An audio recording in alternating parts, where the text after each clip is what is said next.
into the topic for today. All right, so for today, we're talking about the 3 things that your current social media strategy is probably missing and that you'll want to definitely check out and make sure that you're updating. So let's get started with that. So this is something I always like to just think about whenever I'm thinking about social media in general or marketing in general, is you can't build the road if you don't know where you're going, right? And so that basically just means if you don't have a strategy for your social media, if you don't know what your goals are, if you don't know where you're trying to get to, then it doesn't really matter what you create on social, right? You're going to be missing out on those key pieces of understanding where you want to go, where you want to take people, and then therefore what to create for social. So that's kind of the big picture piece that I like to look at and that we really specialize with at Westfall Digital Strategies is the strategy behind your digital content and your social media. So that's one big thing that we definitely want to keep in mind. And kind of under that are the 3 topics we're going to talk about today. So first up, we're going to talk about setting platform-specific goals, talking about researching your competitors, and then also planning your content for each channel. So those are the 3 things that you might be missing from your strategy, and I'm going to talk about them today. So first up, we're going to talk about setting specific platform goals. So it's really easy to want to say, okay, I want to gain more followers, or I want to achieve this, that, or the other, and just kind of applying that across your platforms, whether it's on Facebook or Instagram, LinkedIn, TikTok, Twitter, whatever it is. It's really easy to say, I want to do these things or this one thing on all of my platforms. But the reality is that every channel is created different, right? Otherwise, why would we have them all? There has to be something that differentiates them, which also means that the way in which you use that platform, the kind of people that you're going to connect with, and what you're going to talk about is going to have to be different as well. And so your goals are going to have to be different. So you might want to track things for one channel, like the number of followers you're getting to build that brand awareness, whereas on another channel, maybe it's the engagement that you want to really boost or keep track of. And it always has to be looking at those larger business goals, so how are you using those platforms to grow your business and to meet those larger goals that you have? So I know that's really kind of big picture. So let's talk about some examples real quick. Whoops. Click too many times. There we go. So for example, I'll just use my business as an example. So for Westfall Digital Strategies, I have found over the last, almost 2 years now, doing this and working on these different platforms, that my 3 top platforms are Facebook, Instagram, and LinkedIn when it comes to getting new clients, right? That's my main goal for my channels typically, is a means of getting new clients. That's really the most valuable piece of it for me, right? There's not much else that I can even do at this time. And some of it is just a matter of bandwidth, right? So I am hired by many clients to manage and monitor and create for their social content. And so I found that it really doesn't leave me a lot of time or energy to do a lot with my own. And because right now my social media is not the main driver of new business for me, I get a lot of new business through word of mouth and through connections and referrals and things like that. And these webinars, I'm very specific with what I want to create on each of these platforms, right? So I know that Facebook, Instagram, and LinkedIn are my top platforms for getting me signups for these webinars, for getting me connected to people who are going to become my clients, and to having that kind of faster turnaround. And so I want to build my brand awareness on these 3 platforms. And even specifically LinkedIn, because that's where I know a lot of my ideal clients are based and are going to be looking for people that do what I do. And so for me, knowing that brand awareness is that biggest piece, that's that big business goal for me, right? I want people to know about me and know about these webinars, especially, is I have this goal of reaching 200 likes for Facebook and for Instagram, and I'm nearly there. So if you haven't liked my pages, go help me reach that goal. And then also for LinkedIn, getting 300 followers. And so based on those goals, knowing that they help to promote that business and brand awareness, I can create specific tactics and posts surrounding those goals to help promote them, right? So for LinkedIn, for example, I went through and I invited all of my connections on LinkedIn, and I still have some more that I need to invite to reach that goal of 300. I think I'm like 50 people away. And I think I probably have like 150 more contacts I could invite. And so knowing that that is where I'm headed and what I'm looking for, and what, why 300? Well, because that is an attainable goal, right?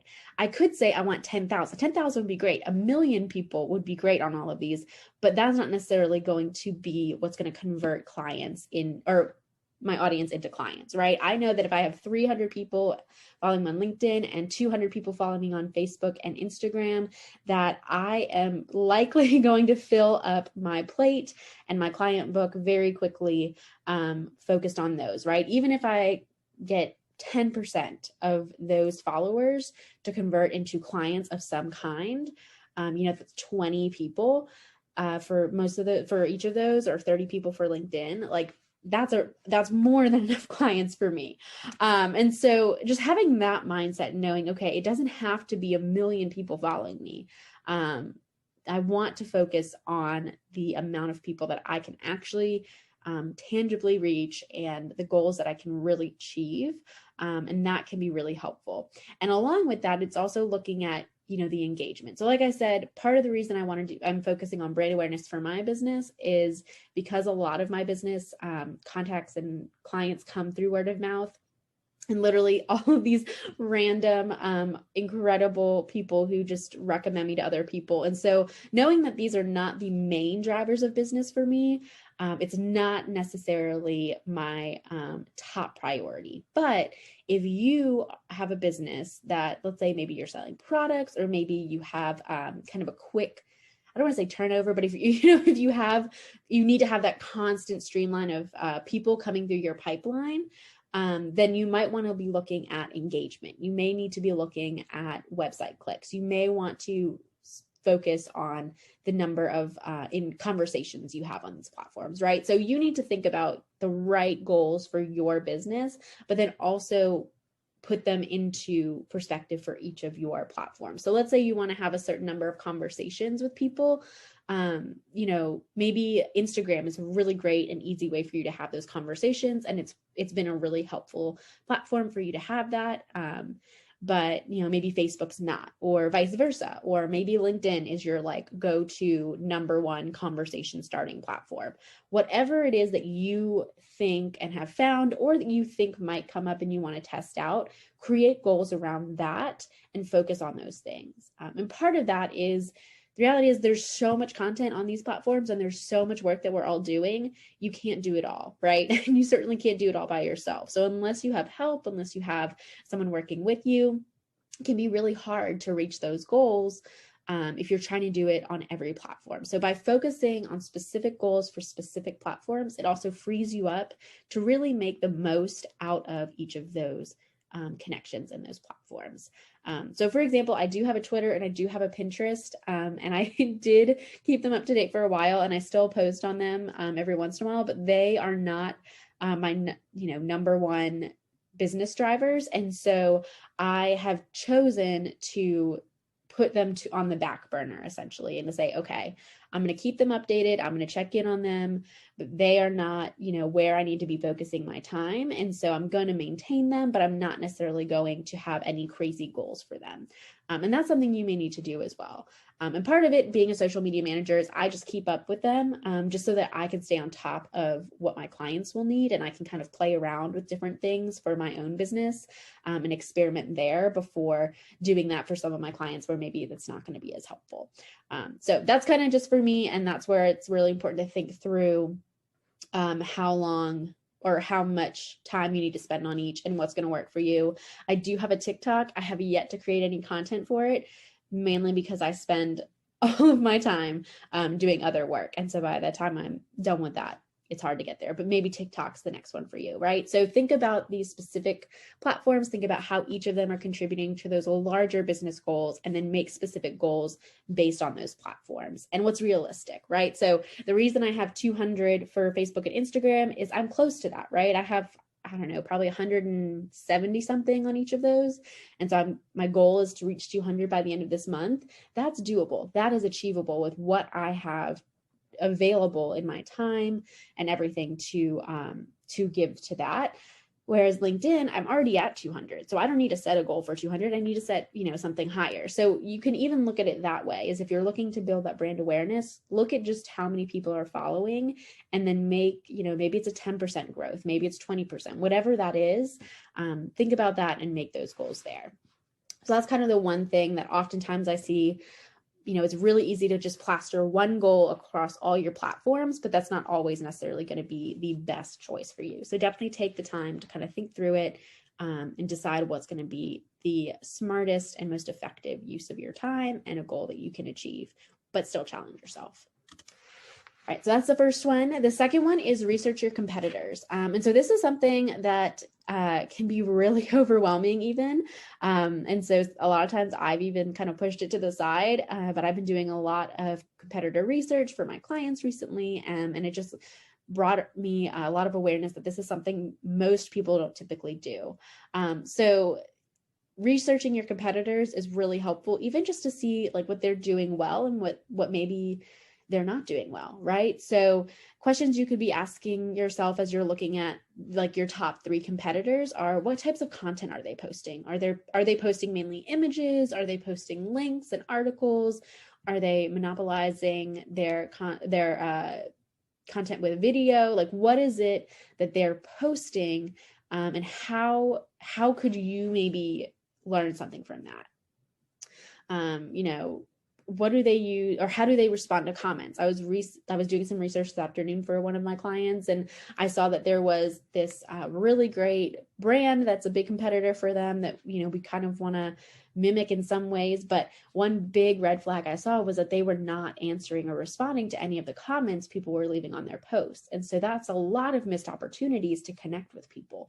And so I noted, okay, I want to make sure that if we're posting content like this and getting people responding in this way, this needs to be a priority, that we respond to them within, ideally within the 24 hours, but even better would be within, an hour or two.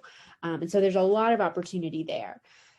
Things like, what hashtags are they using? This one's really great when I'm doing Instagram research for hashtags for clients, is I will look at what competitors are using and then check out those hashtags, because sometimes it'll be really creative things that I never would have thought of, or I might not have found some other way. And you can definitely see like, oh, okay, what comes up with this hashtag? Do I want to use this hashtag, or is it too saturated with content from my competitors? Do I need to set myself up somewhere else? All of that kind of stuff. You can look at, how do they use emojis and how do they use it? Is that something that you would want to use? Essentially just giving a nice solid SWOT analysis of, strengths, weaknesses, opportunities, and threats to your competitors. What are places that they're excelling in that you can mimic, and what are things that they're doing that you want to avoid? So for example, I've seen for this particular client, I was researching this afternoon just because it's on my mind.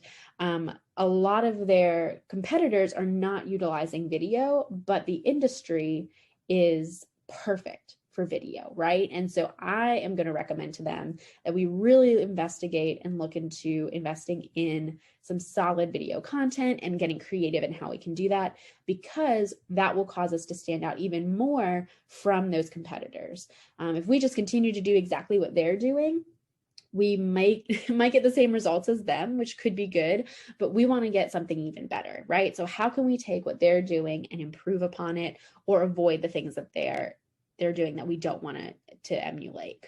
So that can be really, really helpful, and definitely just kind of peruse that, check them out. A lot of times I like to follow my competitors so I can stay up to date on what they're doing.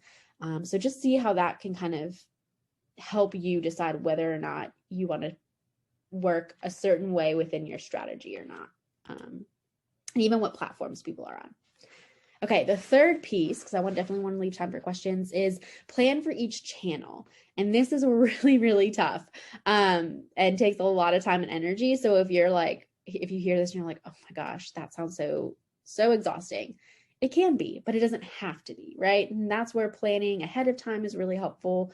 Getting help is really, really important if you are struggling to do this. But this is a big thing that I've seen that is important to note and to really differentiate yourself, right? So I even do this. So I am just as much at fault, and I'm preaching to myself here, but it is so easy to want to slap up the same caption, the same image, the same everything for every channel. But that can really actually hurt your content. So just copying and pasting it across all of your different channels is not going to get you the type of engagement, type of interactions, the type of responses that you want. And you can really lose out on opportunities on that platform. So again, this client that I was researching this afternoon, a lot of great things that they're doing, but they do what a lot of people do, which is create something on Instagram and then automatically push that to Facebook, which is totally fine. But what they miss out if they don't go back and edit that Facebook post is it's not properly tagging certain people. There's too many hashtags on the post, which both looks bad and just aesthetically doesn't look great, but also doesn't always make sense. Like there might be hashtags on Instagram that don't translate well to Facebook. All these different things, and especially with those tags, so many missed opportunities there to connect with people on that platform. And so that's why it's really important that as you're creating your content, especially if you're using a scheduler, I mean, there's so many of them now that you can create one big piece of content and then fine tune each of the channels. That's literally what I do for myself and for my clients. Making sure that your content is optimized for the platform you're talking about. So really easy things that I see a lot, which you might see too, is especially if you push from Instagram to Facebook, there's no way you can plop a link in there, right? So Instagram, you can't put a link in the caption. It's not going to be clickable, but Facebook, you can. And so if you're trying to promote something and send somebody to a link, you want to make sure that you're putting that on Facebook so that they can actually click it. And vice versa, you don't want to be pushing content from Facebook onto Instagram and have the link in the caption, have people not be able to access it. Because the reality is 98% of people are not going to stop what they're doing, look at your Instagram caption, pull up their computer, type in the weird or potentially really long URL, and then go to your website. They're just going to move on, right? And if you don't have it in your bio or anything like that, people are not going to do that. You might find 2 people out of 100 who are going to be willing to do that. And it's either they're very loyal customers or they have a lot of time on their hands, right? So you want to make everything as easy and simple for your audience as possible. And so if you want them to go somewhere to a specific link, to a specific article, whatever it is, you want to make it easy by making that link clickable. And so you have to make sure that you're doing that for each of your channels. And again, with tagging people, the way that Facebook tags things and Instagram tags things, even though they're under the same parent company, they don't show up the same way. So tagging someone one way on one platform does not automatically translate to the other one, even if they're connected. And then, obviously Twitter, there's only so many characters that you can tweet out. And so that's really important. And even on Twitter, it's natural and normal to have the hashtags in the caption as part of the language. Whereas on Instagram and Facebook, you can do that as well, but it's also normal to just kind of plop them all at the end. And so even those small things can have an impact on how you're using these platforms. And so that's also why it's really important to think about, which platforms are worth your time and energy. What are your goals for each of those, all those different pieces, because you want to cultivate and create a specific version of your brand and of your content on each of these platforms that all work together, but that basically show that you care and that you've taken the time to think through this content and create it properly. Because even if people don't recognize it, when you see something that you're like, oh, obviously this person didn't, actually post this on this platform. And we all know most people are probably pushing content from some type of scheduling system. It still communicates a level of sloppiness or a lack of attention to detail, or just even a lack of knowledge and understanding, which, if you're talking to someone, even if social media is not something they offer, like it's not a service they're offering, it still communicates those different things about that business, right? And so if you as the business owner want to make sure that you're communicating the right things, that you're, competent, that you are detail oriented, that you know how to work these channels, all that kind of stuff, you want to make sure you're taking the time to create and optimize your content for each of them. So take the time to plan for each of your channels and really think about what you are trying to accomplish with each post. All right, so now the Q&A. I know we have a few questions already, and so let us take a look at those. All right, the first one we have is a good question from Alicia. So do we need to focus on followers and connections, or followers more than connections? So that's a great question. It really depends on your business and what you're trying to do. So following is a really easy way to tell whether or not your content's effective, right? Quote unquote effective.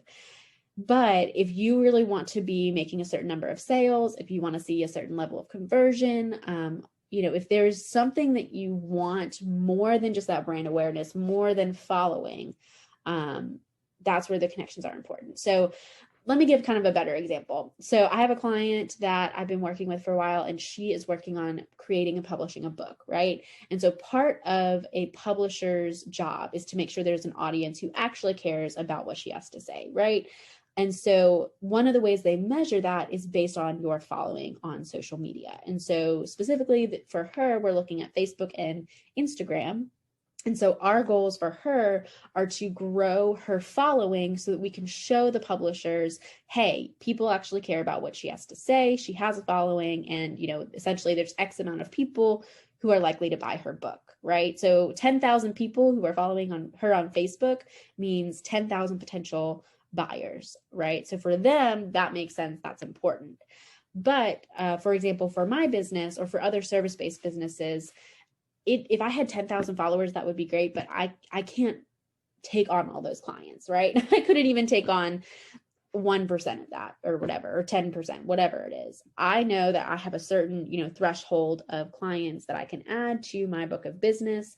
And so if I want to focus on converting those followers into clients, then I want to set goals based on maybe the number of website clicks that I get, the number of people who sign up for something, the number of people who click on my, bio link or things like that. So more of that connection, conversations I have, the engagement rate, all of those different things. That might be what I want to focus on more.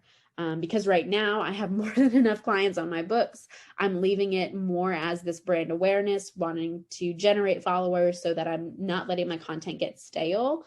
But when I'm looking to take on more clients and kind of build my business from there, and when I have some more bandwidth, I'm going to switch to more of focusing on engagement, focusing on conversions and those kinds of things.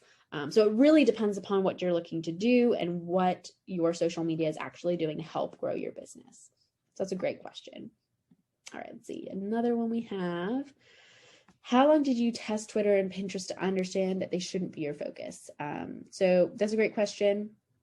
I've had them since I started my business in 2019. So like 2 years now, I want to say almost. And so a lot of it just honestly came down to even the amount of time I had, right? And what I enjoyed. So for example, both of those platforms would be really great if I had an extra 4 hours a week to spend on them, right? Because Pinterest is so visually focused. I have plenty of content blog-wise. Like if I wanted to really build my blog up and get some more traffic there, Pinterest could be a really great place to do that. And same with Twitter. If I really wanted to focus on building my blog, those are two really great platforms for writers, but that's not necessarily my main goal. My blog is more so of a way to share my knowledge and my expertise with potential clients and drive people to want to sign up for these webinars where I get to interact with potential clients and ideally, close some business there. So that's kind of where I was at. I knew that those would require a lot more time and effort, and it wasn't getting the traction that I needed in the right way for me to really feel like they would be worth the investment. But if you have a specific clientele or a specific goal with, connecting with people in a certain way, those could be really great platforms. But I would say, so for most platforms, I would say test them out for 6 months, but you have to be really rigorous with it, right? So there are some people who have built followings over the last 8 years and are dominating, right? And it's taken them 8 years to get the kind of traction that they need. But if you're trying to figure out and juggle a lot of different things, I'd say give it at minimum 6 months, and you have to actually put in the effort and the time to really hone in and say, okay, is this where I want to focus my time? If you're not sure. And I just knew from the get-go that Twitter and Pinterest weren't going to be where I wanted to find some of my clients. I just had other opportunities and connections that would allow me to do to get a lot more for a lot less work, basically. So that's one thing to consider. Awesome. Okay, another great question. What percentage of personal stuff do you mix with business stuff? So it's a great question. So I have separated all of my personal and business things. So I have like a personal Instagram and a business Instagram, and I mix it in a little bit in the sense of I want people to get to know my personality. I talk and write in the way that I speak, or at least I try to most of the time, right? And I give people glimpses into certain things that I enjoy. So I try to mix it up a little bit, but for my personal preference, for my business, I'm not posting about my dog or about my hobbies or anything like that. Partly because I just don't have the time if I'm going to post anything. But also I've just found that, it's more so time-wise for me. But I think some of it also depends upon your business. So if you're, for example, like a coach or something like that, it can be really great to share a little bit more of your personal life on your platform so that people can connect with you. But if you are working with big brands or wanting to keep things, if you're like a tech company or something like that, people may not care the same way. And you can share, maybe slightly less personal things. So I would say test it out, see what your followers like, see what makes sense for you and for your business and your brand. But I kind of keep them separate. That's another great question. Okay. I know it's technically 5 o'clock, so if people need to dip out, that's totally fine. Again, you'll get the recording, but I know we have a couple more questions that I'll make sure to answer. Okay, so let's see, another great question. What is the limit on the number of hashtags? And any website that gives you a list of hashtags based on your industry or searching on Instagram is the only way. So great question. So for Instagram, you can have up to 30 hashtags. And I believe that's the same for Pinterest. I think Facebook, Twitter is a character limit. LinkedIn and Facebook, I think you can do like 10. I typically do 2 to 3 for Facebook, LinkedIn, and Twitter, and Pinterest. And then I use all 30 on Instagram. And that's just based on some research I've done. That's what kind of is the general recommendation. But you can kind of play around with it. I also think that, it's kind of depends upon your audience. So a lot of people who are like millennials and Gen Zers, they might see like if you really stuff a bunch of hashtags into your posts, it can feel kind of like spammy. But there are other people who just don't care. So you kind of have to weigh out that kind of setup there. But I typically do 2 to 3 for most platforms and then all 30 for Instagram, just because, why not? It hasn't proven to hurt your, if you use that many, it doesn't hurt your algorithm. And then for websites I use to research hashtags, I definitely look at Instagram always. So I use Ingrammar, and I just discovered flick.tech. So I'll include those in the follow-up email. They're both paid services. So you can, I think some of them, I know Ingrammar, you can do a trial, but basically what they do is you type in your industry or you type in a hashtag or keyword or thing like that, and it'll pull up all the options. And then what I do is I'll take those and go directly in Instagram and look up and just double check to make sure that it's where I want to be, right? So sometimes I might find that a specific hashtag has content that I don't want to have associated with my business or with my brand or with my client, and so I won't use that. But those are the 2 that I found that I'm experimenting with. Awesome. Yes, and there'll definitely be a replay. So anyone who has questions or missed anything at the end here, definitely check that out. Okay, cool. So I think that's all the questions we had. So Ingrammar and flick.tech. I'll make sure to include the links to that in the roundup email. So, all right. Well, it is 5:03, so I'm going to wrap us up. A couple quick things is next week we're going to talk about social media ads and if it's time for you to start using them for your business.